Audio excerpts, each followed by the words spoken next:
Dewa memberikan keajaiban, tapi Bicir menciptakan jalannya sendiri. Dari mencuri air suci di jantung klan musuh, hingga memicu perang besar antara faksi. Semua hanya demi satu janji di tengah hutan. Dia bukan pahlawan. Dia adalah anjing pelacak yang rela mengotori tangannya dengan dosa, demi menyelamatkan mereka yang terbuang.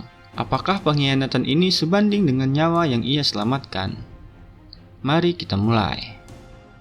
Hari itu, Ayen akhirnya memutuskan untuk jujur. Ia mengungkapkan seluruh rahasia 2 tahun silam, tepat setelah tragedi yang menimpa Madam. Sejak saat itu, pasukan kekaisaran ternyata tak pernah berhenti menyisir hutan, memburu keberadaan Bicir bagai bayangan yang tak kenal lelah. Khawatir waktu Bicir di suku Balak telah habis, Ayen mengajukan pertanyaan yang menyesalkan dada. Apakah ini saatnya pemuda itu pergi? Bicir menjawab dengan lantang, "Aku tidak akan kembali." Ayen bertanya sekali lagi untuk memastikan, namun jawabannya tetap sama. Hari itu menjadi saksi bisu janji Bicir untuk tidak akan pernah meninggalkan suku Balak. Sorot mata Ayen pun memancarkan kebahagiaan. Sebuah ketenangan batin muncul dari keyakinan bahwa janji itu takkan terlanggar. Di sisi lain, spekulasi mulai berputar di kepala Bicir. Keanehan ini menggiringnya pada satu dugaan. Camus dan Clanmore terus mencari karena hingga hilangnya Bicir bertetapan dengan momen heroik saat ia menjadi penyelamat. Suasana tenang di tepi sungai tiba-tiba pecah. Gelembung besar muncul dari dasar air, disusul lompatan seekor ikan raksasa yang mengerikan. Makhluk itu mendarat dengan suara berat. Lendir menjijikan menetes dari mulutnya. Jika ikan melompat dari sungai, musim hujan akan segera tiba, gumam Ayen. Namun, asumsi itu terpatahkan saat mata tajam Bicir menangkap ujung tombak yang membuat dari tubuh ikan tersebut. Dengan sigap, Bicir membedah perut sang pemangsa. Di dalamnya, mereka menemukan kerangka manusia yang masih menggenggam tombak. Bukti perlawanan terakhir sebelum ditelan hidup-hidup. Dari sisa pakaiannya, Ayen mengenali jasad itu sebagai anggota suku Lokoko. Situasi kian mencurigakan karena jenis ikan tersebut adalah pemakan bangkai, bukan pemburu manusia. Bicir menyadari jasad itu pastilah seseorang yang sudah sangat lemah sebelum dimangsa. Namun, kondisi apa yang memaksa sebuah desa mengirim pemburu selemah itu ke sungai? Tanpa membuang waktu, Bicir dan Ayen mulai menyelusuri hutan. Saat sore menjelang, pemandangan ganjil membentang di depan mata mereka. Mayat para pemburu Lokoko tergeletak di satu titik tanpa luka fisik yang jelas. Mereka meninggal serentak dalam kesunyian yang mencekam. Bicir memeriksa jasad-jasad itu dan menemukan bintik merah mencurigakan di kulit mereka. Ayen menunjuk ke arah desa Lokoko. Namun tak ada asap, tak ada cahaya, bahkan tak ada tanda-tanda kehidupan. Malam harinya, saat mereka tiba di desa, tempat yang dulunya ramai itu kini hanya menyisakan kehampaan. Rumput liar meninggi di sepanjang jalan menunjukkan bahwa desa ini telah ditinggalkan selama berminggu-minggu. Saat Ayen membuka salah satu pintu rumah, ribuan lalat hitam berhamburan keluar. Wajahnya pucat, ia terkejut. Di dalam, puluhan jasad tersebar dengan kondisi mengerikan. Semuanya memiliki bintik merah yang sama. Ingatan Bicir terlempar ke kehidupan sebelumnya. Ini adalah Red Death, epidemi tingkat tinggi yang pernah melenyapkan sebagian besar kaum barbar. "Ini kutukan para dewa," ucap Ayen dalam kepanikannya. "Ini bukan kutukan, ini wabah penyakit," ucap Bicir. Ia menyarankan Ayen kembali ke desa Balak, namun gadis itu menolaknya. Ia tak sanggup meninggalkan Bicir sendirian di tempat yang dipenuhi maut. Di tengah penyisiran, sebuah suara langkah kecil terdengar. Ayen yang berada di depan tiba-tiba menjerit histeris. "Sosok yang dikutuk, tempat ini sudah tidak suci, kita harus pergi," teriaknya sambil gemetar hebat. Di tengah reruntuhan, berdirilah seseorang anak kecil yang tampak berbeda dari fisik suku Lokoko. Usianya belum genap 6 tahun, namun tatapannya menyimpan kesedihan yang sangat dalam. Bicir mencoba menyapanya dengan bahasa barbar, namun tak ada respon. Barulah saat ia menggunakan bahasa kekaisaran, anak itu menjawab. Ia mengaku sebagai budak yang diculik dari wilayah kekaisaran. "Siapa namamu?" tanya Bicir. "Pemerian La Baskerville," ucap anak itu. Tubuh Bicir menegang. Nama itu nama yang begitu dekat sekaligus menyimpan luka yang dalam di masa lalunya. Dengan rambut hitam legam dan mata merah menyala khas garis keturunan Baskerville, anak itu kembali menegaskan identitasnya. Namaku Pomerian La Baskerville. Sistem penamaan klan Baskerville, mereka yang lahir di luar garis utama menyandang nama tengah Van. Garis utama laki-laki diwakili oleh Lee, seperti Hugo. Sementara itu, La adalah nama yang paling sakral, sebuah gelar langka yang hanya diberikan kepada putri dari garis utama. Kini, di hadapan bicir berdiri seorang gadis kecil dengan rambut hitam dan mata merah yang tajam. Ia menyandang nama La. Untuk memudahkannya, kita sebut saja dia Nian. Keheningan pecah saat Ayen menunjuk sebuah kalung yang melingkar di leher Nian. Itu adalah lambang keluarga Baskerville. Saat bicir membuka kalung tersebut, ia menemukan sebuah foto kecil yang memudar dimakan waktu. Jantungnya seolah berhenti berdetak. Di sana, wajah Hugo dan keluarganya menatap balik, sebuah kenangan yang harusnya sudah terkubur selamanya. Amarah yang selama ini dipendam bicir mendadak menyala. Melihat wajah Hugo memicu luka lama yang belum sembuh, Nian gemetar ketakutan, merasakan aura mencekam yang memancar dari bicir. Bicir dengan nada tajam dan intimidatif menginterogasi Nian. Anak ini ketakutan, dia tak akan bisa bicara. Sela Ayen tegas. Sadar akan kekeliruannya, bicir melunakkan raut wajahnya. Ia tersenyum lembut dan bertanya sekali lagi tentang sosok di dalam foto tersebut. Dengan polosnya, Nian menjawab, itu ibu, nenek, dan kakeknya. Jawaban itu membawa ingatan bicir kembali ke 2 tahun lalu, saat ia berbincang dengan John di lorong kastil. John bercerita bahwa Hugo dulunya adalah sosok penyayang dengan istri bernama Roxana. Namun, segalanya hancur saat putri mereka, Penelope, diculik oleh kaum barbar. Sejak saat itu, Hugo kehilangan akal sehatnya, berubah menjadi jagal yang dingin, memburu jejak sang putri di Gunung Noir dengan kebencian yang membara. Bicir dulu menganggap cerita itu sekedar dongeng sentimental. Namun, hari ini kepingan itu menyatu. Nian adalah putri dari Penelope, cucu kandung Hugo, satu-satunya garis keturunan yang tersisa. Pertanyaan besar pun muncul. Bagaimana reaksi Hugo jika mengetahui cucunya mewarisi darah barbarian yang ia bantai habis-habisan? Namun, bicir harus menyingkirkan keraguan itu. Suku Lokoko telah hancur dan meninggalkan Nian sebatang kara. Bicir mengulurkan tangan, mengajak gadis kecil itu untuk pergi.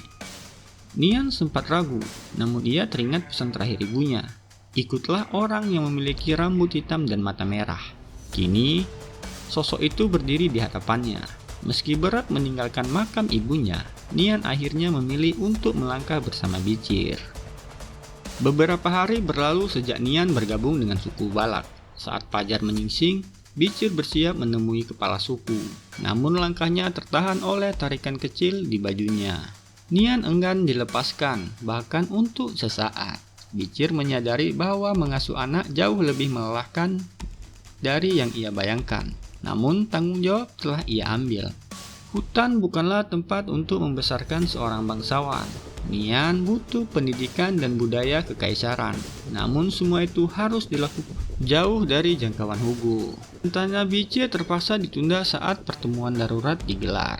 Kabar mengenai Red Death, wabah menular dari suku Rokoko, telah menyebar. Di balai pertemuan, para tetua berdebat sengit. Sebagian percaya itu adalah kutukan dewa dan menuntut persembahan besar. Di sisi lain, Ayen mendesak agar suku segera pindah untuk menyelamatkan generasi muda. Debat itu menemui jalan buntu. Para tetua menolak pindah demi kehormatan tanah leluhur, sementara kaum muda enggan mengorbankan masa depan demi tradisi usang. Bicir terdiam, mengamati situasi. Ia tahu betul apa itu Red Death. Dalam kehidupan sebelumnya, wabah ini mirip dengan Black Death yang pernah melumpuhkan kekaisaran. Penyebarannya cepat dan mematikan. Dulu, kekaisaran hanya selamat berkat dinding api Camus dan kekuatan suci Saintes Dolores. Namun, ketika wabah itu mencapai pegunungan dan menyelenyapkan suku barbarian, makhluk demonik mulai berkembang biak tanpa kendali.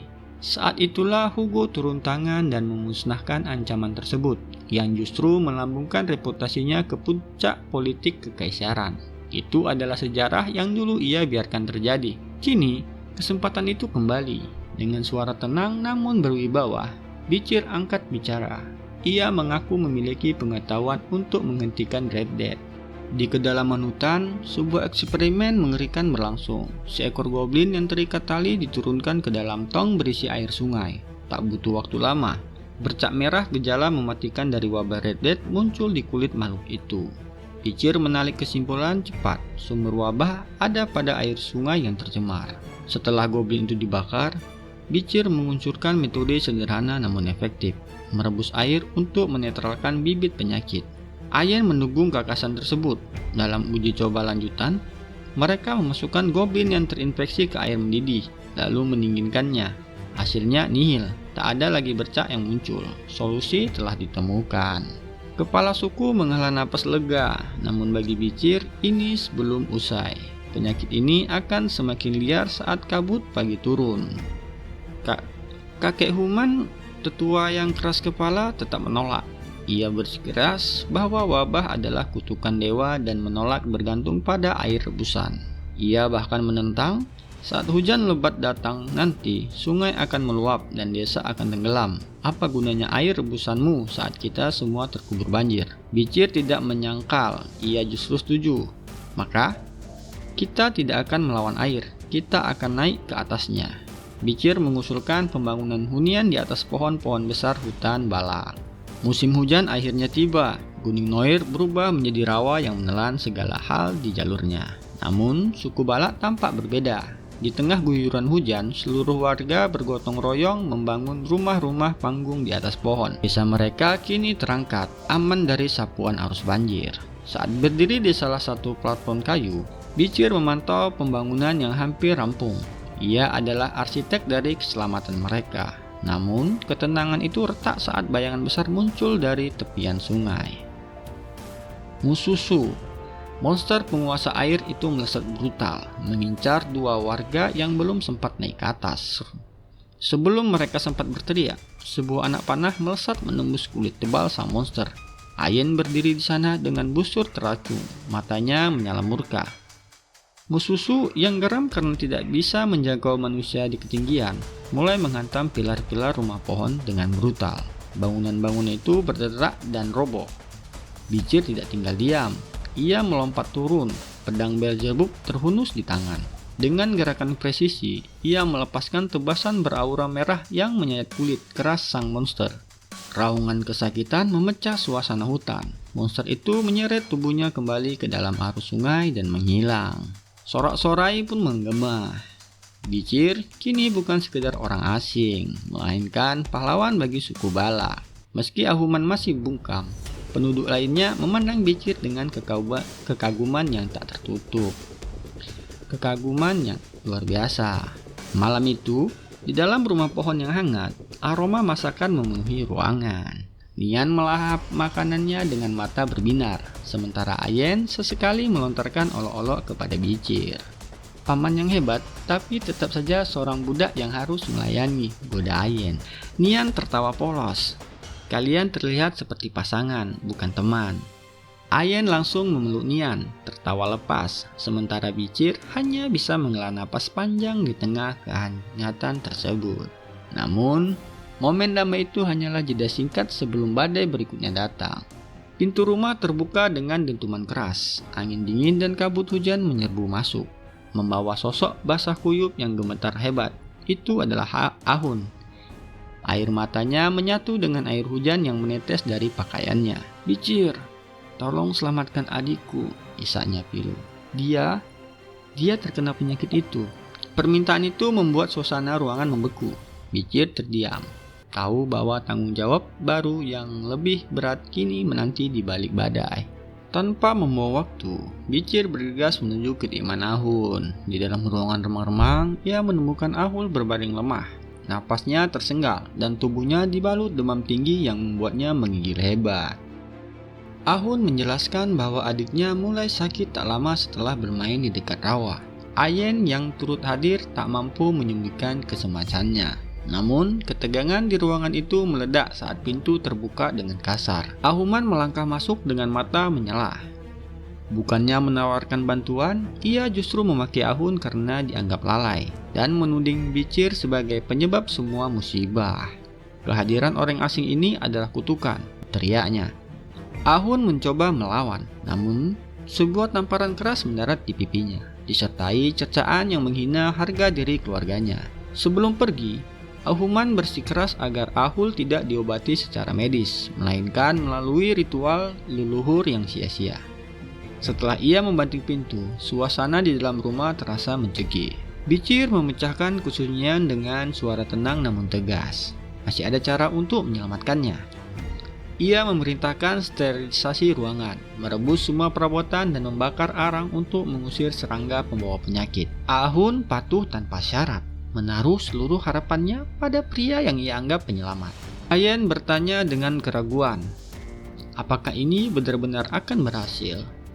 Bicir pun menatapnya. Tidak ada jaminan, tapi ini satu-satunya jalan.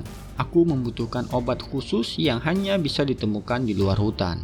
Ayen terdiam. Ia tahu melanggar aturan suku untuk keluar di tengah badai adalah tindakan terlarang yang berat. Jika kepala suku tahu, konsekuensinya akan fatal. Bicir berencana menggunakan kondisi Ahul sebagai alasan. Namun jika gagal, ia akan nekat pergi diam-diam. Sorot matanya menunjukkan tekad yang tak terbantahkan. Ini bukan lagi soal peraturan, melainkan nyawa. Di luar, langit seolah runtuh. Hujan lebat mengubah tanah menjadi lumpur yang mematikan. Bicir bergerak di antara pepohonan seperti bayangan. Namun langkahnya terhenti saat sebuah suara memanggilnya. Ayen berdiri di sana basah kuyup, memaksakan diri untuk ikut. Bicir menolaknya mentah-mentah. Kehadiranmu hanya akan menjadi beban. Ini bukan permainan. Di tengah guyuran hujan, Ayen menatap pada sosok Bicir yang membawa Nian bersamanya. Selama ini, ia menyimpannya dalam hati.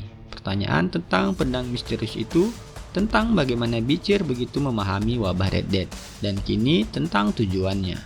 Apakah kau akan kembali? Tanya Ayen dengan suara gemetar. Ia takut Bicir akan pergi selamanya bersama Nian. Bicir tidak menoleh. Aku akan kembali. Setelah jawaban singkat itu, ia melesat pergi, meninggalkan Ayen yang terpaku di bawah derasnya hujan. Di kota Underdog, kastil utama. Malam itu, manajer tenggelam dalam tumpukan tugas yang tak kunjung habis. Rutinitas yang ia jalani sejak 2 tahun lalu. Sejak kabar kematian Bicir tersiar, kota itu kehilangan jiwanya. Manajer menghela napas, menatap sinar rembulan dengan mata lelah. Aku sangat merindukanmu, gumamnya lirih. Ingin rasanya melihatmu sekali saja. Manajer pun tersentak. Napasnya tertahan karena mengira ia sedang berhalusinasi atau melihat hantu. Namun, sosok itu berbicara dengan nada santai yang terlalu familiar. Bagaimana kabarmu setelah 2 tahun? Bicir berdiri di depannya, hidup dan nyata, memecah keheningan malam yang selama ini menyelimuti kota tersebut. Di dalam kastil, Bicir berterus terang. Ia menceritakan 2 tahun pelariannya, pertarungan hidup mati, luka yang hampir merenggut nyawanya, hingga terdampar sebagai budak di suku Balak. Manajer mendengarnya dengan air mata berlinang. Rasa rindu yang selama ini disembunyikan akhirnya tumpah, terobati oleh kenyataan bahwa pria yang ia puja itu masih hidup. Perhatian manajer kemudian beralih kepada Nian. Ia menduga bocah itu adalah putri Bicir dengan seorang wanita berberian. Bicir tidak menyangkal maupun membenarkan. Ia hanya menyebut bahwa mereka berbagi garis keturunan yang sama. Ia kemudian menitipkan Nian kepada manajer untuk dididik selama ia menjalankan misi. Manajer, kau terlihat kelelahan mengurus Underdog sendirian, ujar Bicir. Ia menyarankan manajer mencari Wendy dengan menyebut namanya atau menggunakan anak gadis penjual bunga yang pernah ia beri 10 miliar sebagai penghubung. Jika dia menolak, katakan padanya, Bicir masih hidup. Sebelum fajar menyingsing, Bicir telah memutuskan langkahnya. Ia harus segera pergi untuk mendapatkan obat bagi Ahul.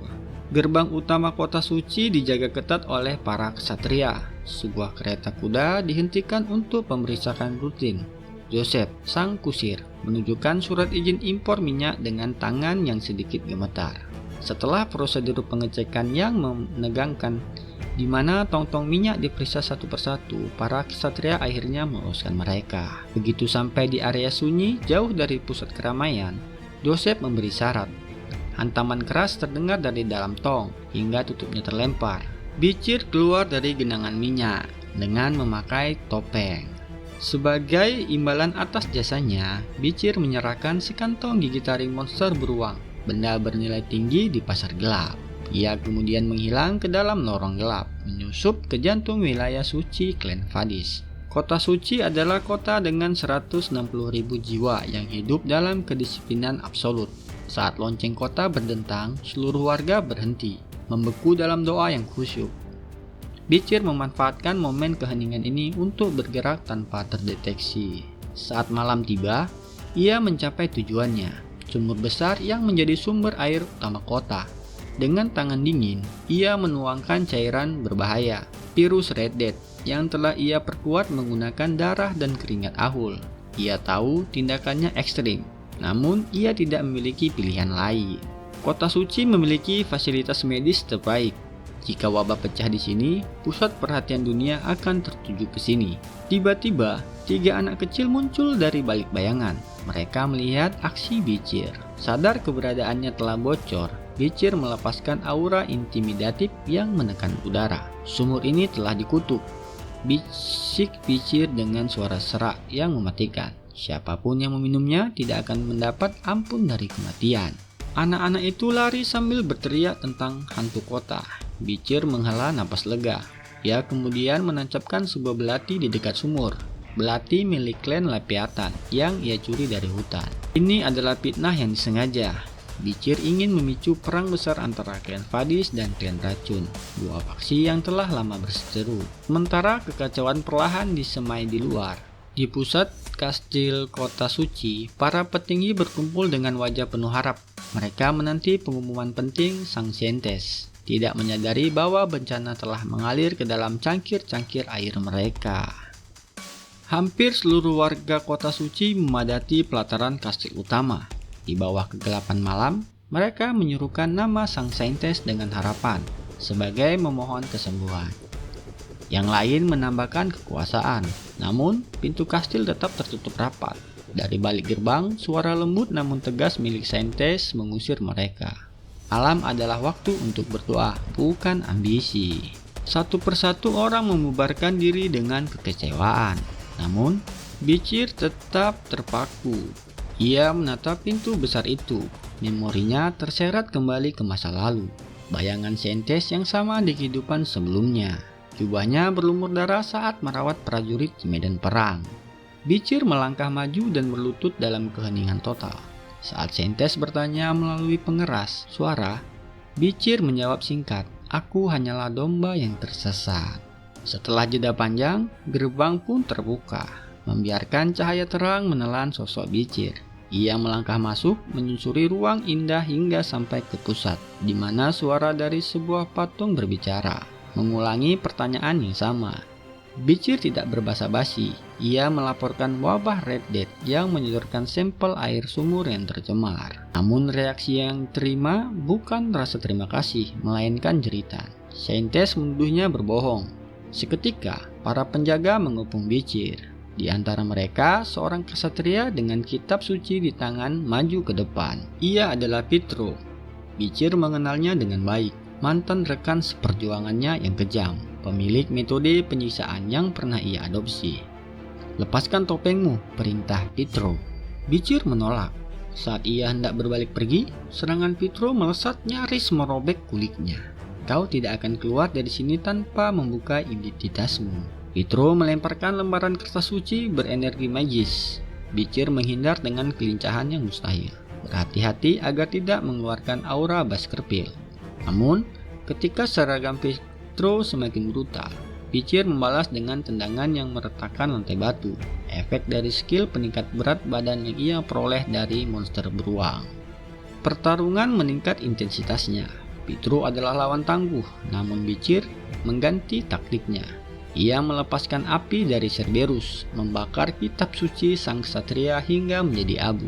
Saat Pietro mencoba mundur ke arah air mancur suci, Bichir melempar kitab yang terbakar itu ke wajahnya. menciptakan celah.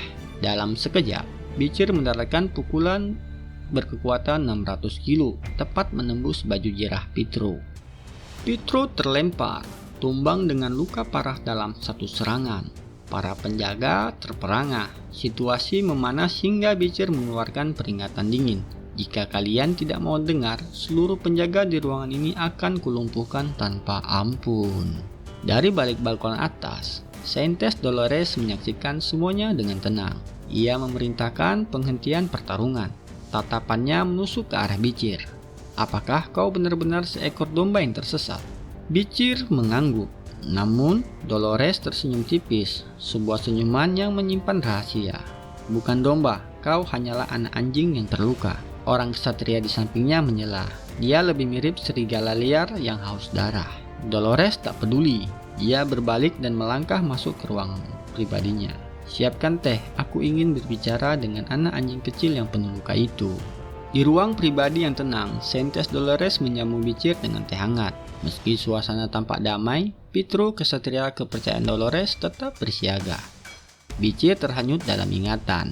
Di kehidupan sebelumnya, Dolores adalah simbol harapan umat manusia dalam perang melawan iblis. Namun malam ini, sang saintes muda itu justru mengeluh dan frustasi. Ia mengaku muak dengan para bangsawan yang datang hanya untuk ambisi pribadi, mengabaikan esensi keadilan dan kasih sayang Tuhan yang ia tegakkan. Bicir merespon dengan tenang, mengutip ayat kitab suci klan Vadis yang membuat Dolores terpaku. Ketertarikan mulai tumbuh. Dolores akhirnya bertanya, apa tujuanmu sebenarnya? Bicir segera menyerahkan sampel air sumur yang terkontaminasi Red Dead. Bicir tidak langsung menjawab. Ia sengaja mengeluarkan aura suci yang murni dari tubuhnya. Sebuah tipu muslihat yang membuat Dolores terkesan dan menurunkan pertahanannya. Bicir kemudian menyodorkan peta kekaisaran, klan Leviathan, dan keluarga Borgias. Ucapnya dingin. Ia memaparkan analisisnya. Leviathan memanfaatkan wabah untuk bahan eksperimen, sementara keluarga Borgias memanipulasi ekonomi agar bisa menguasai tanah-tanah klan Vadis yang bangkrut. Penjelasan itu begitu presisi, seolah Bicir telah melihat masa depan. Terkesan dengan kecerdasannya, Dolores memerintahkan Pietro untuk mengawal Bicir melakukan investigasi langsung ke daerah kumuh. Namun, di balik itu, Dolores tetap waspada. Sebagai seorang saintes, ia mampu merasakan emosi. Saat menatap Bicir, ia tidak melihat seorang manusia biasa, sebuah aura kelam yang tersembunyi di balik topengnya. Rombongan kecil itu tiba di rumah ibadah darurat yang kini menjadi pusat penularan. Pemandangan di sana jauh lebih mengerikan dari dugaan siapapun. Korban tergeletak tak berdaya, persis seperti deskripsi Bicir. Bicir merasakan rasa bersalah. Ia tahu tindakannya telah mengorbankan nyawa. Namun bagi Bicir, ini adalah harga yang harus dibayar demi menghancurkan pondasi musuh yang lebih besar. Dolores melangkah masuk. Dengan tulus, ia melantunkan doa. Air mata menetes dari matanya, menyentuh tanah dan memicu ledakan cahaya suci yang sangat. Sebuah keajaiban yang menerangi kegelapan malam. Para korban mulai menunjukkan tanda-tanda pemulihan. Bicir menyaksikan keajaiban itu dengan napas tertahan. Selain untuk menyelamatkan kota, ia memiliki tujuan pragmatis. Air suci yang dihasilkan dari kekuatan Dolores adalah satu-satunya obat yang mampu menyelamatkan Ahul di hutan sana. Bicir tahu sedang berjalan di atas tali tipis antara pahlawan dan pembuat bencana. Malam itu, Saintes Dolores terjaga, merenungi setiap jeritan dan luka yang ia saksikan di tempat perawatan darurat. Pengalaman langsung dengan para korban wabah membuka mata batinnya. Ia segera memetakan wilayah kumuh secara menyeluruh, menyusun rencana sistematis agar penularan tidak meluas. Ia menyadari bahwa kekuatan suci saja tidak cukup. Sumber utama wabah ini adalah sumber warga. Untuk memurnikannya hingga ke dasar, ia harus memutuskan kekuatannya untuk menciptakan satu tetes suci air sejati. Saat tenggelam dalam kalkulasi rumit itu, rasa sakit hebat menyerang kepalanya. Tubuhnya pun ambruk, bergetar hebat akibat residu penggunaan kekuatan suci yang berlebihan. Namun, dengan tekad baja, ia bangkit. Masih banyak nyawa yang menantinya. Saat melangkah keluar, Ia disambut oleh sekelompok bangsawan yang menawarkan bantuan mewah. Saintes tidak pantas menginjakan kaki di tempat kotor seperti itu, ujar mereka angkuh. Dolores menatap mereka dengan tatapan dingin. Di matanya, jiwa para bangsawan itu jauh lebih kotor daripada lumpur di wilayah kumuh. Tanpa sepatah kata pun, ia berjalan melewati mereka. Ketika didesak untuk menerima bantuan, ia hanya menoleh dengan senyum lembut yang menghanyutkan. Kalau begitu, ikutlah denganku.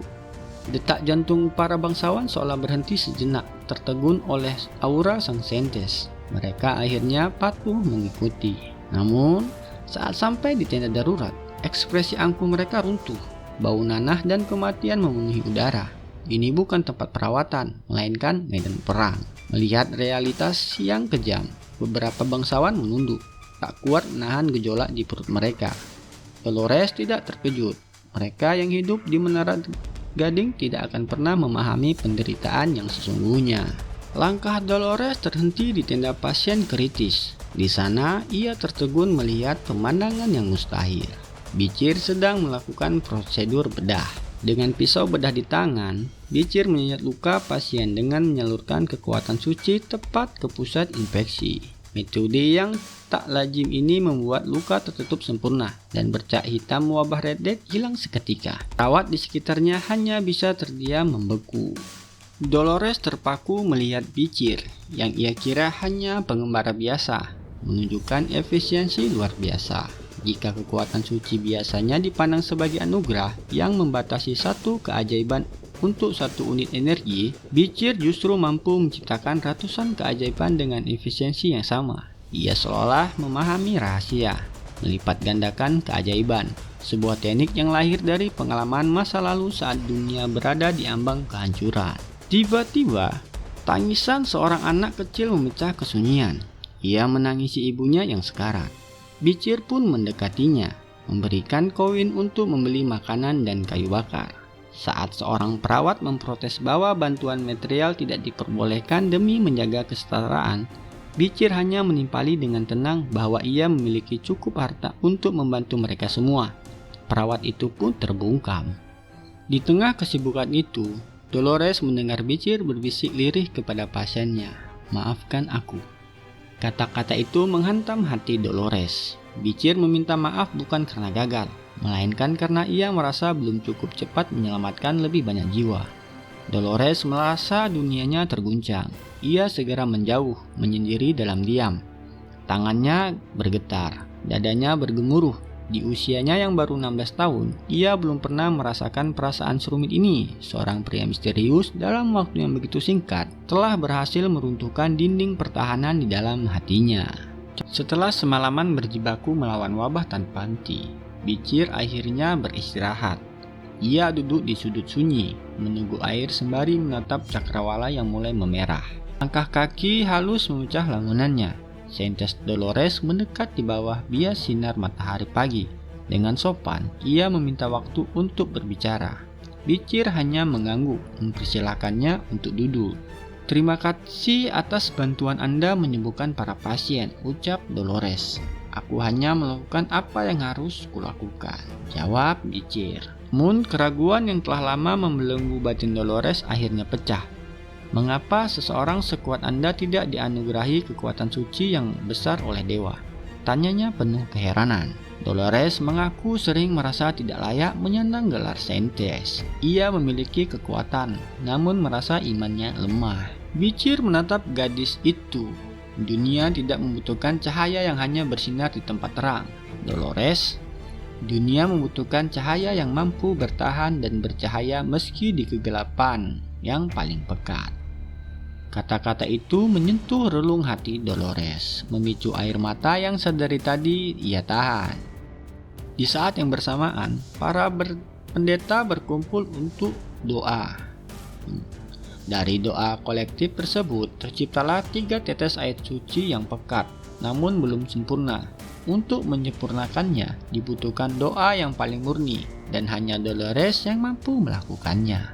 Dolores memusatkan seluruh rasa sakit dan pengabdiannya ke dalam doa. Saat kekuatannya mencapai puncak, energi suci terpancar, menyempurnakan tetesan air tersebut. Air suci itu segera diamankan dalam tabung kaca dan diserahkan kepada para ksatria penjaga dalam sumpah setia. Setelah tugas itu usai, Dolores menghadap ayahnya, Kardinal Humbert. Ia melaporkan keganasan wabah Red Death yang menyerahkan bukti yang ia temukan, peti milik klan Leviathan dan kancing baju dari keluarga Burgess. Kemarahan Humbert pun meledak. Kekuatan sucinya bergejolak hingga membuat tanah bergetar. "Perang suci!" teriaknya. Namun, suasana berubah tegang saat Humbert menuntut penangkapan pria bertopeng yang bernama Beecher. "Tidak!" Dolores berdiri tegak, lawan otoritas ayahnya. Ia membela Beecher. Dia bukan penjahat. Dia adalah penyelamat yang telah menyembuhkan setiap jiwa tanpa kehilangan satu orang pun. Tuduhan itu mustahil. Humbert tertegun. Selama ini putrinya selalu patuh. Kini kemarahannya yang dingin mulai membeku. Dengan satu gerakan tangan, ia mengerahkan kekuatan suci yang menyelimuti seluruh kota Vadis, memberi dorongan spiritual luar biasa kepada para ksatria untuk memburu Beecher. Namun, saat para ksatria mendobrak kamar penginapan Beecher, mereka hanya menemukan ruang kosong. Jendela terbuka yang tertiup angin menjadi satu-satunya petunjuk bahwa pria itu telah menghilang tanpa jejak. Di balik tembok kuil yang megah, sebuah kabar buruk datang seperti petir. Salah satu dari 3 tetes air suci telah raib dari wadah penyimpanannya. Dolores terdiam, hatinya mulai retak oleh keraguan yang kini berubah menjadi kecurigaan. Apakah semua kebaikan Beecher selama ini hanyalah siasat untuk mendekati benda suci ini? Di tempat yang jauh, di balik bayang-bayang, Beecher menggenggam satu tetes air suci yang sempurna itu. Benda yang lahir dari ketulusan doa Dolores kini berada dalam genggamannya. "Terima kasih Dolores," gumamnya pelan. Siang itu, Beecher melangkah menjauh dari wilayah suci klan Vadis. Pikirannya justru terlempar 2 tahun ke masa lalu, sebuah masa yang penuh luka bagi Ayen. 2 tahun silam, kehidupan Ayen berubah drastis saat perburuan di hutan pegunungan Noir berubah menjadi mimpi buruk. Ia terpisah dari rombongannya dan terpojok di tepi jurang oleh seekor Cerberus buas. Meski rekan-rekannya berusaha mengalihkan perhatian, makhluk itu hanya terpaku pada Ayen. Dalam kepanikan, tanah di bawah kakinya retak. Ayen pun jatuh bebas ke dasar jurang. Saat membuka mata, ia mendapati 2 pedagang keliling dari klan Baskerville tengah menolongnya. Namun pertolongan itu justru menjadi awal dari babak penderitaan yang lebih kelam. Kini, Ayen berdiri gemetar di tengah arena, memegang sebilah pedang dengan tangan yang lemah. Di hadapannya, seorang pria raksasa siap menerkam. Sorak-sorai penonton bukan lagi tanda dukungan, melainkan haus akan darah. Dalam arena yang tidak adil itu, Ayen mengerahkan insting terakhirnya, berhasil menggores bahu lawannya. Namun keberhasilan itu dibalas dengan kekejaman. Sang raksasa mencekram kaki Ayen dan mengempaskannya ke dinding arena hingga tubuhnya nyaris remuk. Saat penonton tertawa puas, Ayen terbaring tak berdaya, menatap langit dengan keputusasaan. Bayangan wajah ibunya dan warga suku Bala melintas samar. Di tengah kesedihan itu muncul sisa kekuatan. Dengan darah yang mengalir di wajahnya, Ayen menggambar simbol sukunya di dahi, sebuah perlawanan terakhir bahwa jiwanya belum padam. Namun keberanian tak selalu mengubah takdir. Ayen kalah dan dijual sebagai budak. Fisiknya hancur, ingatannya mulai memudar karena siksaan demi siksaan. Hingga di ujung kehancuran, sebuah keajaiban muncul. Seorang pria asing datang di tengah malam, membebaskannya dari belenggu tanpa pamrih. Kenangan itu kini menghantam kesadaran Ayen saat ia terbangun dengan napas terengah-engah. Ia berteriak memanggil nama Beecher dalam tidurnya. Ibunya berusaha menenangkan, namun gejala yang dirasakan Ayen semakin memburuk. Dadanya terasa panas, jantungnya berdegup liar, dan tubuhnya menggigil hebat. Dalam ketakutan, Ayen menyadari satu hal yang mengerikan. Ia mungkin telah tertular Red Death. Di dalam gubuk yang sunyi, sang ibu menggenggam tangan putrinya yang pucat. "Seburuk apapun kehidupan, kau harus menjalaninya," bisiknya lembut. "Penderitaan adalah bagian dari perjalanan, dan kita harus terus melangkah, meski harus tertatih." Ia mencoba meyakinkan Ayen bahwa Beecher pasti akan kembali membawa obat, meski Ayen sendiri mulai kehilangan keyakinan. Tiba-tiba, suara teriakan Ahun dari luar gubuk memecah kesunyian. Beecher telah kembali. dia membawa obat yang dijanjikan. Tanpa mempedulikan tubuhnya yang nyaris ambruk, Ayen berlari menerobos kerumunan. Pikirannya melayang kembali ke momen saat ia melarikan diri dari pelelangan. Saat itu, ia sudah menyerah pada ketakutan. Namun Bichir datang, bertarung sendirian melawan Madam, sang penguasa arena, demi melindunginya. Bichir sempat terhempas dari ketinggian saat itu. Namun Ayenlah yang menyelamatkannya dengan sebuah tali. Kini, Ayen sekali lagi melawan rasa takut dan sakitnya. Ia berlari hingga akhirnya menemukan sosok itu. Ayen memeluk Bichir erat, seolah ingin melenyapkan segala rasa sakit dan sisa trauma dalam sekejap. Air mata syukur membasahi pipinya. Bichir telah membuktikan janjinya. Nantikan kelanjutannya. Jangan lupa like dan subscribe. Terima kasih.